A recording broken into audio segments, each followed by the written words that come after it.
Meghan Markle, the woman who faced down the British tabloids, burst into floods of tears over something Prince William said. Not a private conversation, not a family dinner gone wrong, but a public statement that hit harder than a royal corgi protecting the Queen's biscuits.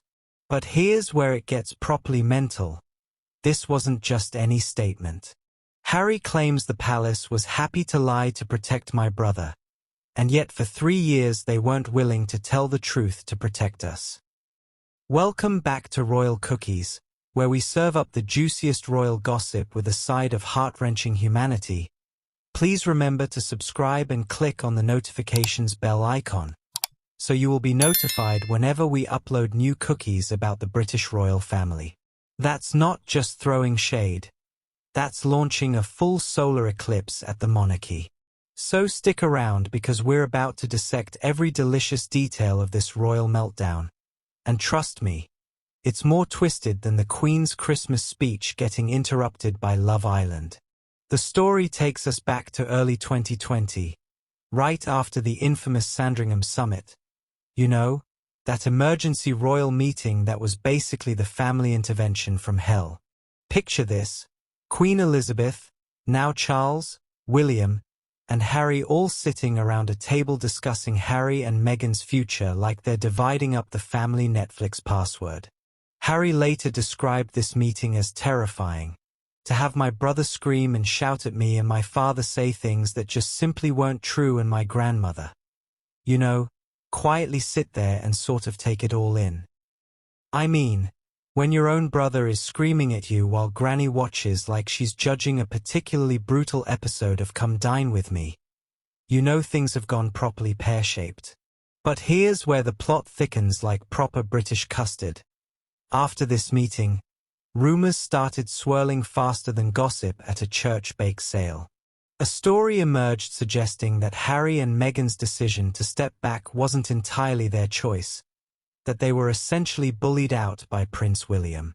Now, imagine you're William, future King of England, and suddenly the papers are saying you're a royal bully. That's like being accused of putting pineapple on pizza in Italy. It's just not going to end well for anyone involved.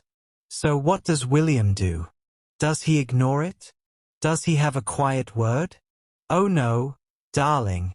He goes nuclear with an official palace statement. The royal brothers issued a joint statement. Well, joint in the way that your mum makes you apologize to your sibling after a fight, denying the bullying allegations. The statement was swift, it was official, and it was about as subtle as a marching band in a library. But here's the kicker that'll make your Earl Grey go cold. Harry claims he never actually agreed to put his name on this statement. The palace just did it. Imagine signing up for a gym membership and finding out they've also enrolled you in competitive yodeling. That's essentially what happened here, but with more tiaras and considerably higher stakes. Harry revealed that within 4 hours of the story breaking, the palace machine was in full swing to protect William. 4 hours.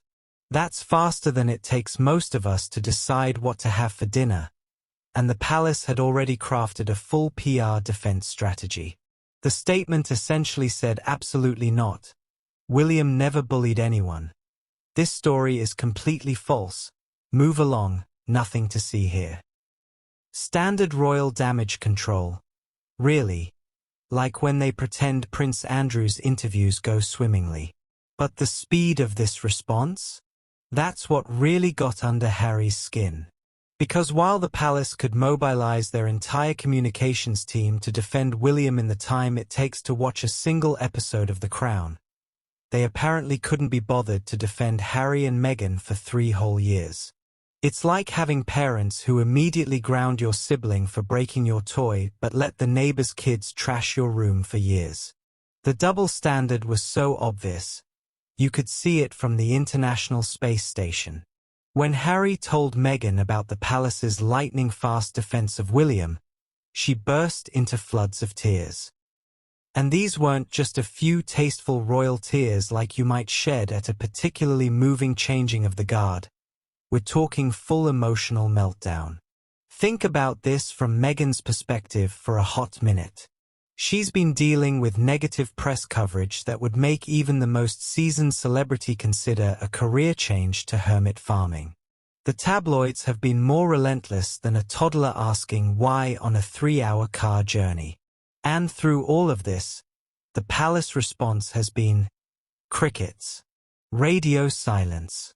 But the very moment, there's a whisper that might make William look bad. Boom. Statement released. Denial issued. PR machine activated faster than you can say God save the king. In their Netflix docuseries, Harry described Meghan's distress, stating how heartbreaking it was to see the woman he married realize that the institution would never protect her the way they protected his brother. It's like watching someone realize that their in-laws have a favorite child, and spoiler alert, it's not their spouse. The tears weren't just about one statement. They were about the crushing realization that in the royal hierarchy, she would always be expendable. William could get a full palace defense squad in 4 hours, but Meghan couldn't get basic protection after years of harassment. It's the kind of moment that makes you understand why they eventually said cheers then. We're off to California where the paparazzi at least pay their own parking tickets. Let's talk about the elephant in the room, or should I say, the elephant in Buckingham Palace. The speed and efficiency of William's protection versus the radio silence for Harry and Meghan reveals exactly how the royal protection system really works. Harry's claim that the palace was happy to lie to protect my brother, and yet for 3 years they weren't willing to tell the truth to protect us isn't just family drama.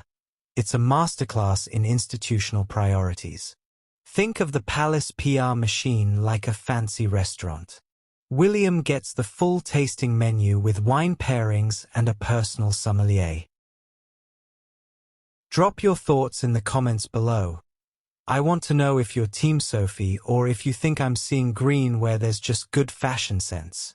If you're obsessed with royal strategy and environmental impact like I am, make sure you're subscribed to Royal Cookies because we're serving up the most sustainable royal content on YouTube. And remember, in a world full of fast fashion and royal scandals, sometimes the most revolutionary thing you can do is wear your values on your sleeve, preferably in a gorgeous shade of green. Until next time, keep munching on those eco-friendly royal cookies.